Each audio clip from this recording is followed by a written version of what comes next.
மாரி பதட்டமா இருக்காங்க பாக்கியா. அப்ப ராமூர்த்தி கேட்கிறாரு, "என்னம்மா ஏதோ விஷயம் இருக்க மாதிரி இருக்கு. என்ன ஆச்சு உனக்கு?" அப்படின்னு சொல்லிட்டு கேட்கிறாரு. "இல்ல மாமா விஷயம் இருக்கு. முக்கியமான விஷயம். எல்லாரும் வரட்டும் நான் சொல்றேன்" அப்படின்னு பாக்கியா சொல்றாங்க. "சரிம்மா" அப்படின்னு சொல்லிட்டு ராமூர்த்தி யோசிச்சுட்டு இருக்காரு. என்னவா இருக்கும் அப்படின்னு சொல்லிட்டு. அப்படியே பாக்கியா உள்ள சமையல் ரூம் உள்ள போறாங்க. வெளியே எழில், பாக்கியா 2 பேருமே கோயிலுக்கு கிளம்புறாங்க. அப்ப எழில் சொல்றாரு, "என்ன ஆச்சு அம்மாக்கு ஒரு மாரி பதட்டமாவே இருக்காங்க" அப்படின்னு சொல்லிட்டு.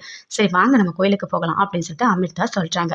எழில், அமிர்தா 2 பேருமே பைக்ல ஏறி உட்கார்றாங்க. அப்ப கரெக்ட்டா கணேஷ் வந்துட்டாரு. அப்படி தூரமா நின்னு பார்க்கறாரு. ஓ! இவங்க 2 பேரும் கோயிலுக்கு போறாங்க. பின்னாடியே போகலாம் அப்படின்னு சொல்லிட்டு கணேஷ் பின்னாடியே ஃபாலோ பண்ணிட்டு போறாரு. உள்ள போறாங்க. எழில், அமிர்தா, குழந்தை 3 பேருமே உள்ள போறாங்க. அமிர்தா நடக்கும்போது அப்படியே விழற மாதிரி ஆயிடுச்சு. எழில் உடனே தாங்கி பிடிச்சுட்டாரு. சரி நான் போயிட்டு அர்ச்சனை தட்டு வாங்கிட்டு வரேன் அப்படின்னு சொல்லிட்டு போறாரு. ஆனா அந்த தாங்கி பிடிச்சத பார்க்கும்போது பயங்கரமா கோவம் வருது கணேஷுக்கு. அப்படியே ரொம்ப சந்தோஷப்படுறாரு 2 பேருமே பார்த்துட்டு. அமிர்தாவையும் குழந்தையும் பார்த்துட்டு. எழில் அர்ச்சனை எல்லாமே வாங்கிட்டு வராரு. வாங்கிட்டு வந்துட்டு உள்ள போறாங்க. போயிட்டு சாமியெல்லாம் கும்பிடுறாங்க. அப்ப பின்னாடியே வராரு. வந்து பார்க்குறாரு சாமி கும்பிடுறது எல்லாத்தையுமே ஒளிஞ்சு ஒளிஞ்சு பார்க்குறாரு. இது எல்லாமே அப்படியே பார்த்துட்டு இருக்காரு. யாரும் நம்மள ஃபாலோ பண்ற மாதிரியே இருக்கே! அப்படின்னு சொல்லிட்டு எழில் திரும்பி திரும்பி பார்க்குறாரு. "என்னங்க ஆச்சு?" அப்படின்னு சொல்லிட்டு அமிர்தா கேட்குறாங்க. "இல்ல, இல்ல ஒண்ணும் இல்ல" அப்படின்னு சொல்றாரு. "ஆனா யாரும் நம்மள பார்க்குற மாதிரியே இருக்கே!" அப்படின்னு சொல்லிட்டு பார்த்துட்டே இருக்காரு. அங்கங்க கணேஷ் அப்படியே பின்னாடியே ஒளிஞ்சு ஒளிஞ்சு போயிட்டே இருக்காரு. பாக்கியா ஒரு மாரி பதட்டமா இருக்காங்க. எல்லாருமே ஹால்ல இருக்காங்க. அப்ப செடியன் பக்கத்துல உட்காந்துட்டு இருக்காரு கோபி. "என்னப்பா பரவால்ல எல்லாமே சரியாயிடும்" அப்படின்னு ஆறுதல் சொல்லிட்டு இருக்காரு. "எல்லாமே சரியாயிடும் செடியா" அப்படின்னு சொல்லிட்டு ஈஸ்வரியும் பேசிட்டு இருக்காங்க. "சரி வாக்கிங் போலாம் வரியா செடியா?" அப்படின்னு கோபி கூப்பிடுறாரு. "இல்லப்பா வேண்டாம் பரவால்ல நான் பார்த்துக்கிறேன்" அப்படின்னு செடியன் சொல்லிட்டு இருக்காரு. அப்போ பாக்கியா ஒரு மாரி பதட்டத்தோட வராங்க. எல்லாருமே பார்க்குறாங்க. "என்னாச்சு பாக்கியா சொல்லு" அப்படின்னு சொல்லிட்டு. "இல்ல உங்க எல்லார்கிட்டயும் நான் ஒரு உண்மைய சொல்லணும்" அப்படின்னு சொல்றாங்க. "சொல்லு என்ன ஆச்சு?" அப்படின்னு சொல்லிட்டு கேட்குறாங்க. "இல்ல அமிர்தாவோட வீட்டுக்காரர் இறந்துட்டாரு. அதனால தான் அமிர்தா வந்துட்டு எழில் கலந்து கல்யாணம் பண்ணது" அப்படின்னு சொல்றாங்க. "ஆமா தெரியுமே. அவங்க ஹஸ்பண்ட் இறந்துட்டாரு. அவங்க தனியா இருக்காங்க. குழந்தையோட கஷ்டப்படுறாங்க. இது எல்லாமே எங்களுக்கு தெரியுமே" அப்படின்னு கோபி சொல்றாரு. "இல்ல அது இல்ல. இப்போ அந்த இறந்த கணவர் இப்போ உயிரோட வந்துட்டாரு." "என்ன சொல்ற பாக்கியா? என்ன குண்ட வாரி போடுற? என்ன பண்ணிட்டுருக்க?" அப்படி சொல்லிட்டு பயங்கரமா ஷாக் ஆகுறாங்க ஈஸ்வரி. "ஆமா.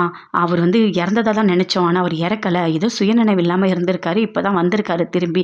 இப்ப என்ன பண்றதுன்னே தெரியல. ஆனா இந்த விஷயத்த நான் சொல்லும்போது எழில் இங்க இருக்கக்கூடாது. அதனால தான் நான் கோயிலுக்கு அனுப்பி வச்சேன். எனக்கு என்ன பண்றதுன்னே தெரியல" அப்படின்னு சொல்லிட்டு பதட்டமா சொல்லிட்டு இருக்காங்க. அப்ப செடின்னு சொல்றாரு, "எப்படி அது இறந்தவர் உயிரோட வருவாரு?" அப்படின்னு சொல்லிட்டு கேட்குறாரு. "அதான் சொன்னேன்ல சுயநினைவு இல்லாம இருந்திருக்காரு. அடிபட்டு அதுக்கப்புறம் சரியாயி வந்திருக்காரு. இப்ப என்ன பண்றது?" அப்படின்னு சொல்லிட்டு யோசிக்கிறாங்க. அப்படியே பயங்கரமா ஒரு மாரி டென்ஷனா இருக்காங்க. வீட்ல இருக்க எல்லாருமே அப்படியே ஷாக் ஆகுறாங்க. இத கேட்டவுனே, "இப்ப என்ன பண்றது? இவ்ளோ பெரிய விஷயம் நடந்திருக்கே! இத எப்படி எழில் தாங்க போறான்?" அப்படின்னு சொல்லிட்டு எல்லாருமே ஒரு மாரி ஷாக் ஆகுறாங்க. "என்ன பாக்கியா? என்ன பேசிக்கிட்டு இருக்க? நீ தானே பார்த்து கல்யாணம் பண்ணி வச்ச. இப்ப என்ன எல்லாரோட வாழ்க்கையும் கேள்விக்குறியா இருக்கு?" அப்படின்னு சொல்லிட்டு ஈஸ்வரி பயங்கரமா திட்டிட்டு இருக்காங்க பாக்கியாவ. சாமியெல்லாம் கும்பிடுறாங்க. கும்பிட்டு அவரு குங்க வைக்கிறாங்க. இவங்களும் விபூதிலாம் வைக்கிறாங்க. எழிலுக்கு, அமிர்தா 2 பேருமே மாத்தி மாத்தி வச்சுக்கிறாங்க. வச்சுட்டு சரி காசுலாம் போடுறாங்க தட்டுல. போட்டுட்டு ஒரு இடத்துல போய் உட்கார்றாங்க. "இல்லங்க எனக்கு கொஞ்சம் வேண்டுதல் இருக்கு" அப்படின்னு சொல்லிட்டு அமிர்தா சொல்றாங்க. "அப்படியா சரி வா போலாம்" அப்படின்னு சொல்லிட்டு எழில் சொல்றாரு. "இல்ல, இல்ல வேண்டாம். நான் மட்டும் போய் பண்ணிட்டு வரேன்" அப்படின்னு அமிர்தா போறாங்க. ஆனா பின்னாடி யாரோ பார்க்குற மாரி திரும்பி திரும்பி பார்த்துக்கிட்டே இருக்காங்க. அப்படியே போய் பார்க்குறாங்க. பார்த்தோனே "அமிர்தா" அப்படின்னு ஒரு குரல் கேட்குது. திரும்பி பார்க்குறாங்க. யாருமே இல்லையே. மறுபடியும் திரும்பி பார்க்குறாங்க. பார்த்தா கணேஷ் அப்படியே நின்னுட்டு இருக்காரு. பார்த்தோனே என்ன சொல்றதுன்னே தெரியல. அப்படியே ஒரு மாரி பதட்டமா பார்க்குறாங்க. பார்த்துட்டு அப்படியே ஓடி வராங்க. பின்னாடி கணேஷ் சொல்றாரு, "நில்லு அமிர்தா நில்லு" அப்படின்னு சொல்லிட்டு இருக்காரு. ஆனா அமிர்தா அத கேட்கவே இல்ல. அவங்களால தாங்கவே முடியல. எழில் கிட்ட ஓடி வராங்க. "அமிர்தா நான் தான் கணேஷ்" அப்படின்னு சொல்லிட்டு அவர் பின்னாடியே ஓடி வராரு.